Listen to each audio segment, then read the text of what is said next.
தேடி தேடி சென்று சோறு தின்பதையும், தேவையே இல்லாமல் அவுட்டிங் என்ற பெயரில் ஊர் சுற்றுவதையும், நடுராத்திரியில் திரைப்படம் பார்க்கப் போவதையும், நாகரிகம் என்ற பெயரில் அநாகரிகத்தில் ஈடுபடுவதையுமே இந்த தலைமுறையினர் வாழ்வியலாக ஆக்கி வருகின்றார்கள். உணவு திருவிழா என்று அறிவித்தால் காசையும் கொடுத்துவிட்டு தட்டை ஏந்தி கொண்டு யாசகம் கேட்பது போல் வரிசையில் நிற்கின்றது சமூகம். ஒரு நடிகன் தன்னுடைய வருமானத்தை பெருக்கிக் கொள்ள நள்ளிரவு காட்சிகளை வைக்கின்றார். அறிவை இழந்து குடும்பத்தோடு சென்று கூட்ட நெரிசலில் சிக்கி இறந்து போகின்றார்கள்.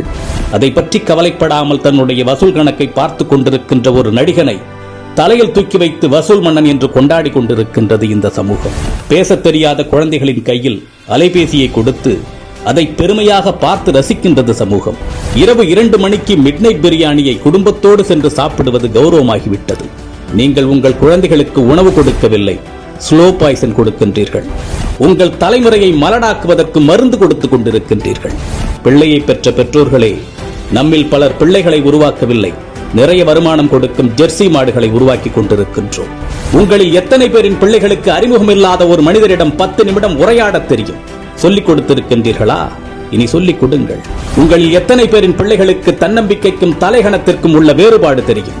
சொல்லிக் கொடுத்திருக்கின்றீர்களா? இனி சொல்லிக் கொடுங்கள். உங்களில் எத்தனை பேரின் பிள்ளைகளுக்கு நம் தாய்மொழியில் தமிழில் தொடர்ந்து ஒரு 5 நிமிடம் பிற மொழி கலவாமல் பேசத் தெரியும்? சொல்லிக் கொடுத்திருக்கின்றீர்களா? இனி சொல்லிக் கொடுங்கள். உங்களில் எத்தனை பேரின் பிள்ளைகளுக்கு உங்களின் மாத வருமானம் தெரியும்? அதை கொண்டு எப்படி உங்கள் குடும்பத்தை நடத்துகின்றீர்கள் என்று எத்தனை பேர் உங்கள் பிள்ளைகளுக்கு சொல்லிக் கொடுத்திருக்கின்றீர்கள்? இல்லை என்றால் சொல்லிக் கொடுங்கள். அது தெரியாததால் தான் இன்று பலர் லட்சத்தில் வருமானம் ஈட்டியும் இஎம்ஐயில் வாழ்க்கையை தொலைத்து விழி பிதுங்கி நின்று கொண்டிருக்கின்றார்கள். ஆண் பிள்ளைகளோ பெண் பிள்ளைகளோ, உடல் வெட்கம் என்றால் என்ன என்று சொல்லிக் கொடுங்கள். 10 வயதில் அணியும் ஆடையது, பருவ வயதில் அணியும் ஆடையது, படுக்கையில் அணியும் ஆடையது, பொதுவெளியில் அணியும் ஆடையது என்று வேறுபாடுகளை சொல்லிக் கொடுங்கள். நம்மில் பல பேரின் பிள்ளைகளுக்கு ஐபோனின் விலை தெரியும், வந்த திரைப்படத்தின் வசூல், வரப்போகும் திரைப்படத்தின் புள்ளி விவரங்கள் எல்லாமே தெரியும். ஆனால் அன்றாடம் நாம் உண்ணக்கூடிய அரிசியின் விலை தெரியுமா? காய்கறிகளின் நிலவரம் தெரியுமா?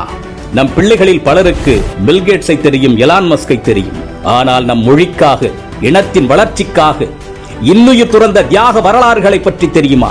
இன்னும் சொல்வதானால் உங்களில் எத்தனை பேர் அவர்களை நினைத்து பார்க்கின்றீர்கள்? நம் மண்ணின் தியாக வரலாறுகளை நம் பிள்ளைகளுக்கு சொல்லிக் கொடுங்கள். எப்பொழுதுமே உறவுகளை எதிரிகளாக மட்டுமே கட்டமைத்து அவர்களை மூளைகளில் ஏற்றி விடாதீர்கள். உறவுகளை ஒதுக்கத் தொடங்குங்கள் என்று அவர்களுக்கு நீங்கள் சொல்லிக் கொடுத்து விட்டால், அவர்கள் வளர்ந்து விட்ட பிறகு அவர்கள் ஒதுக்குகின்ற முதலாவது நபர் நீங்களாக தான் இருப்பீர்கள். வாழ்க்கை என்பது வெறும் கேளிக்கையும் வேடிக்கையும் பணம் ஈட்டுவதும் ஆடம்பரமும் மட்டுமல்ல, அது மன நிறைவாக வாழ்வது. அது எப்படி என்று குழந்தைகளுக்கு கற்றுக் கொடுங்கள். இந்த மனித சமுதாயத்திற்கு பெற்றோர்களாகிய நீங்கள் செய்யக்கூடிய மிகப்பெரிய கடமையே உங்கள் பிள்ளைகளை அறம் சார்ந்த பிள்ளைகளாக, அறிவார்ந்த பிள்ளைகளாக உருவாக்குவதுதான். அறிவு என்பது படித்து தெரிந்து கொள்வதல்ல, ஏடுகளில் இருந்து நாம் அறிந்து கொள்வதல்ல. நாம் கற்றுக்கொள்ளுகின்ற அத்தனையும் நமது புத்திக்குள் இறங்கி அது என்னவாக வெளிவருகின்றது என்பதை பொறுத்ததுதான் அறிவு. சிந்திக்க தூண்டுவது அறிவு. தன்னுள் எழும் கேள்விகளுக்கு தானே விடை காண்பதுதான் அறிவு. அப்படிப்பட்ட அறிவை உங்கள் பிள்ளைகளுக்கு வழங்குங்கள். இந்த சமுதாயம் ஒரு வெற்றி சமூகமாக மாறுவதும் வீணில் சீரழிந்து போவதும் பெற்றோர்களாகிய உங்கள் கையில் தான் இருக்கின்றது. தக்கார் தகவலர் என்பது அவரவர் எச்சத்தால் காணப்படும். சிந்திப்போம். மற்றும் ஒரு பதிவில் சந்திப்போம்.